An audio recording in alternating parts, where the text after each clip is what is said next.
teacher ng background music. Mahalaging hinay tayo ang energy sa tanan. Acknowledging the arrival of our barangay captain.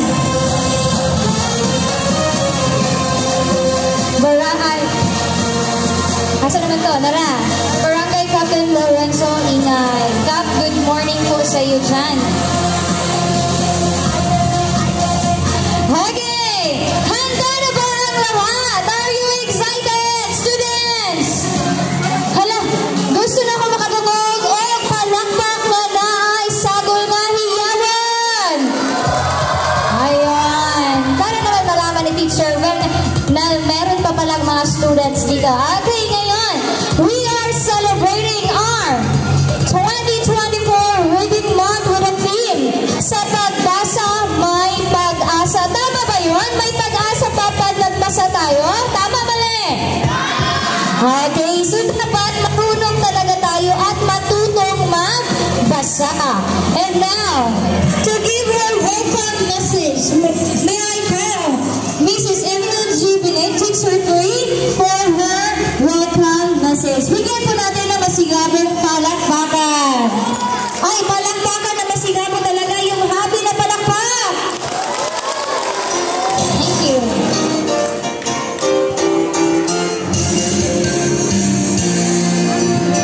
Honorable Lorenzo C. Ingay Jr. sa atong SPTA President, Pastor Sagani Marangon, to all teachers, visitors, and to all the students, labi na gyud ni karon nagsuot og kanang mga attire, mga teachers nga naka-attire gyud. Og sa tanan natong mga bisita, maayong buntag sa tanan.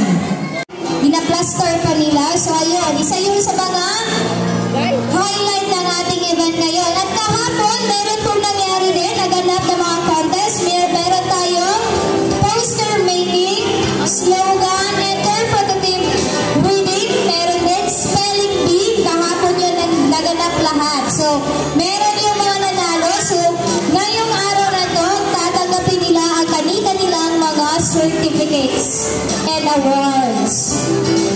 Gusto ko lang din talaga ang mga effort ng ating mga student, lalo na ang ating mga parents na talaga namang ginawa talaga yung costume. Kanina, napansin ni Teacher Evelyn, itong sino ato si Labuerte, si Zia ata to. Yung character niya sa sa Book of Life na movie. Ayan, napaka-gahot, grabe yung effort sa pag-ganon yan. And of course, meron tayong mga superheroes, princesses, mga kings, witches, fairies, at marami pang iba.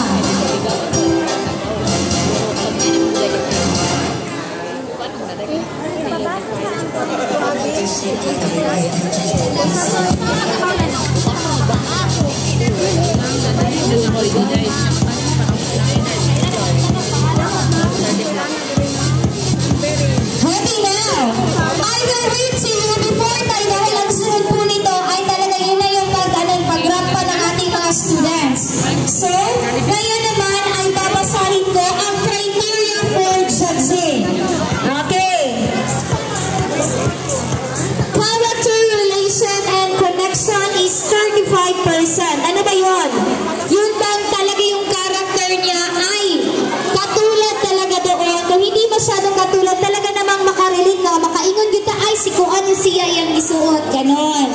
35%. Character, presentation, and creativity. Yan. Dahil dapat talaga naka-character din sila. Kung ano yung ginagawa ng character na sinuot nila, yun din yung gagawin nila. So, 30% din yun. Again, character, presentation, and creativity, 30%. Overall impact is 20%. And of course, pronunciation and fluency. Dahil sila po ay merong introduction. Ipapakilala nila kanilang sarili at yung character na kanilang sinusuot ngayong araw. That is 15%. Again, character, relation, and connection is is 35%. Character, presentation, and creativity is 30%. Overall impact is 20%, and pronunciation and fluency is 15% for a total of 100%.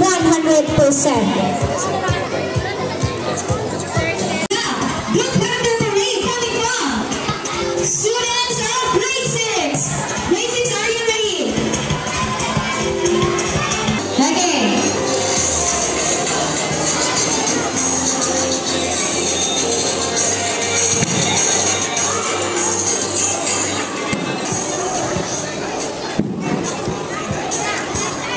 Okay, grade 6 students, makinig muna. Teacher Renee, nagapa sila muna dito na punta sa stage, magpapakilala. After yan, balik. Lahat sila dito muna. Tapos isa-isa lang forward. Yan, dali sila sa utos after.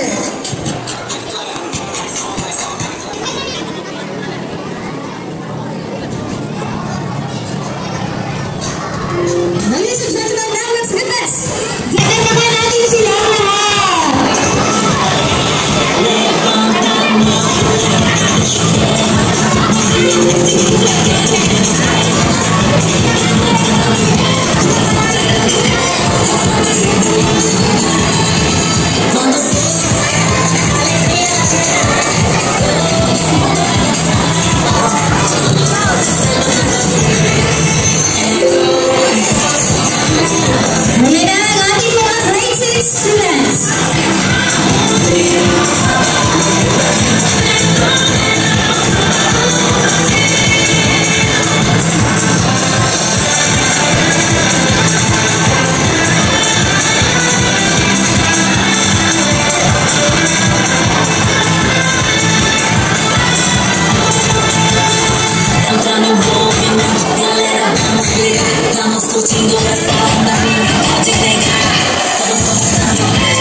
Hello everyone, I am Sharon M. Leno, representing grade 6 Balagtas. I am a witch.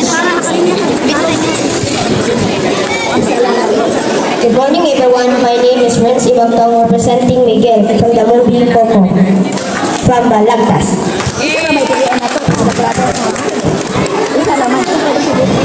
Hello everyone, good morning. My name is Mason Jama from grade 6 Balagtas, representing Goddess Inspired Costume.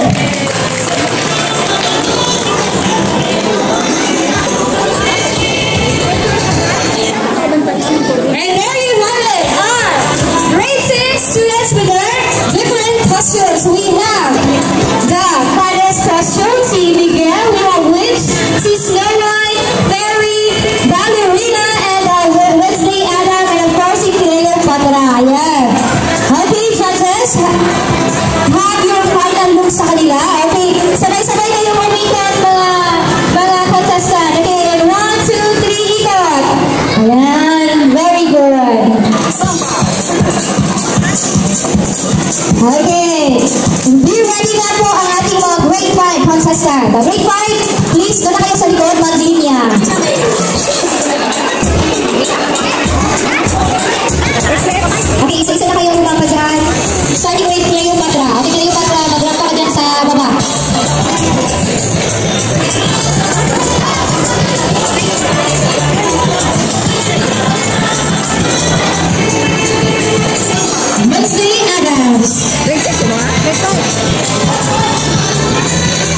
Thank you so much, grade 6 contestant.